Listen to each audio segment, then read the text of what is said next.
Welcome to Midnight Murmur. Here, the night comes alive with chilling tales and spine-tingling stories. If you crave the thrill of the unknown and the eerie whisper of the supernatural, you've found your new haunt. Join us as we dive into the darkest corners of the human mind, unraveling short horror stories that will keep you up at night. Hit that subscribe button, turn off the lights, and let the murmur begin. Whispers. In the small, unassuming town of Eldridge, there was a dilapidated house that everyone avoided.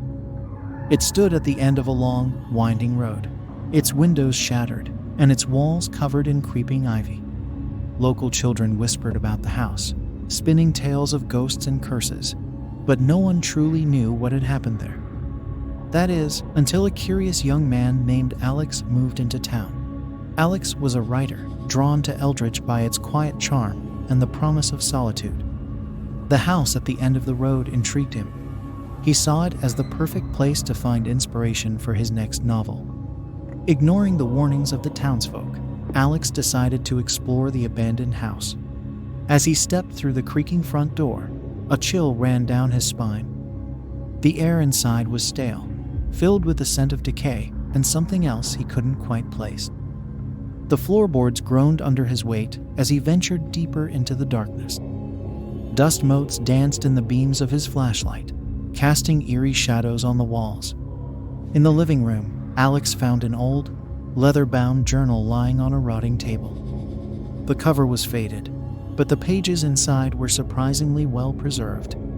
He began to read, and the story that unfolded chilled him to the bone. The journal belonged to a man named Thomas, who had lived in the house with his wife, Margaret, and their young daughter, Lily.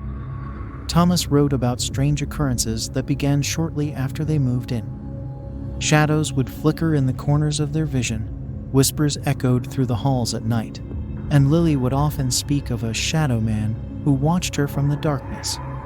The entries grew increasingly frantic. Thomas wrote of sleepless nights and the feeling of being watched. Margaret began to suffer from night terrors, waking up screaming about dark figures standing over her. Lily's behavior became erratic, and she would often be found talking to someone who wasn't there one night. Thomas described waking up to find Lily standing at the foot of their bed, her eyes wide and unblinking. She spoke in a voice that was not her own, warning them to leave the house. Terrified, Thomas tried to gather his family and flee, but it was too late. The final entry was barely legible, written in a shaky hand. Thomas spoke of shadows coming to life, surrounding them, and pulling them into the darkness. His last words were a desperate plea for anyone who found the journal to stay away from the house. Alex's heart pounded in his chest as he closed the journal. He tried to convince himself that it was just a story, the ramblings of a madman. But as he turned to leave, he felt a cold breath on the back of his neck and heard a faint whispering in his ear. Panicked, he rushed to the door, but it slammed shut before he could reach it. The shadows in the room began to move, coalescing into dark, humanoid shapes. The whispers grew louder, filling his mind with a cacophony of voices. Desperate to escape, Alex stumbled through the house, trying to find another way out. But the shadows followed him, their whispers growing more insistent. He could feel them closing in, their cold fingers brushing against his skin. Finally, he reached the basement door. It was unlocked, and he threw it open, hoping to find a way out. But as he descended the stairs, he realized his mistake. The basement was a dead end, filled with the skeletal remains of those who had come before him. The shadows surrounded him, their whispers now deafening. Alex's flashlight flickered and died, plunging him into darkness. He felt their cold embrace, and the last thing he heard was a voice, soft and sinister, whispering in his ear, "Welcome home." Talking walls. It was the perfect house. A quaint Victorian with a wrap-around porch, nestled at the end of a quiet cul-de-sac. Emily and Jack couldn't believe their luck when they found it. It was the kind of home where they could start their family, build their dreams, and grow old together. The first few weeks were blissful. They spent their days painting walls, unpacking boxes, and filling the house with their laughter and love. But as the nights grew colder and the days shorter, something began to change. It started with whispers. At first, Emily thought it was just the old house settling, the way old houses do.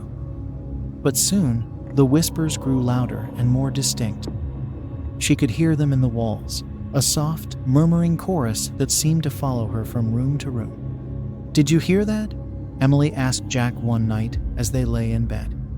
"Hear what?" Jack mumbled, half asleep. "The whispers," she said, her voice trembling. Jack listened for a moment and then shook his head. "It's just the wind, Em. Go back to sleep." But Emily couldn't sleep. Every night, the whispers grew more persistent. She could hear them in the living room, the kitchen, even the nursery they had just finished painting. They seemed to be calling her name, beckoning her to come closer. One night, unable to take it any longer, Emily got out of bed and followed the whispers. They led her to the basement, a place she rarely ventured. The air was cold and damp, and the smell of mildew hung heavy in the air. As she descended the creaky wooden stairs, the whispers grew louder. They seemed to be coming from behind a brick wall at the far end of the basement. Emily's heart pounded in her chest as she approached the wall. She pressed her ear against the cold bricks and listened. "Emily, Emily." She stumbled back, her blood running cold. The whispers knew her name. She ran back upstairs, slamming the basement door behind her. She tried to tell Jack, but he dismissed it as a bad dream. Days turned into weeks, and Emily's fear grew. She could barely eat, barely sleep. The whispers were driving her mad. She had to know what was behind that wall. One night, while Jack was at work, Emily gathered her courage and went back to the basement. She brought a hammer and chisel with her, determined to break through the wall and find the source of the whispers. With each strike of the hammer, the whispers grew louder, more frantic. Sweat poured down her face as she chipped away at the bricks. Finally, after what felt like hours, she broke through. Behind the wall was a small, dark room. Emily shone her flashlight inside and gasped. The room was filled with old, dusty furniture, and in the center of the room was a large, ornate mirror. The whispers were coming from the mirror. She stepped closer, her reflection staring back at her with wide, terrified eyes. As she reached out to touch the mirror, the whispers suddenly stopped. The silence was deafening. And then, a cold hand reached out from the mirror and grabbed her wrist. Emily screamed, but it was too late. The hand pulled her into the mirror, and the whispers began again, louder than ever. Jack came home to find the basement door wide open and the sound of whispers echoing through the house. He called Emily's name, but there was no answer. He followed the whispers to the basement and found the hole in the wall. As he peered inside, he saw his wife's reflection in the mirror, her eyes wide with terror. She was trapped, her hand pressed against the glass, reaching out for him. Jack tried to break the mirror, but it was no use. The whispers grew louder, drowning out his cries. He knew he would never see Emily again.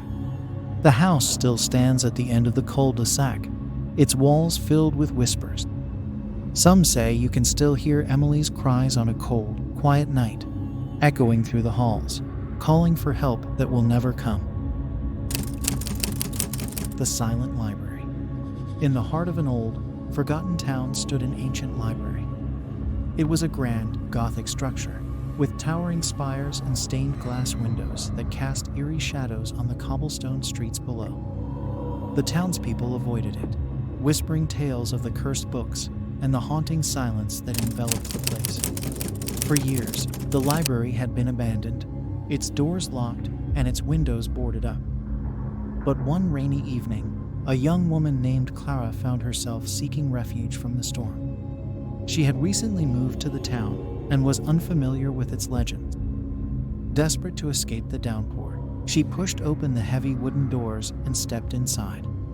The air was thick with the scent of old paper and dust.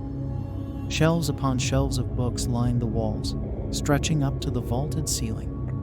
Clara shivered, her wet clothes clinging to her skin. She wandered through the dimly lit aisles, her footsteps echoing in the vast silence.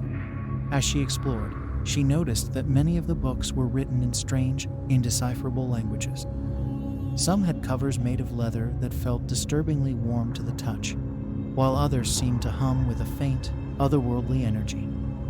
Despite her growing unease, Clara couldn't help but feel drawn to the mysterious volumes. In the center of the library, she found a grand reading room with a large, ornate table and several high-backed chairs. A single book lay open on the table, its pages filled with intricate illustrations and cryptic text. Clara hesitated, but her curiosity got the better of her. She sat down and began to read.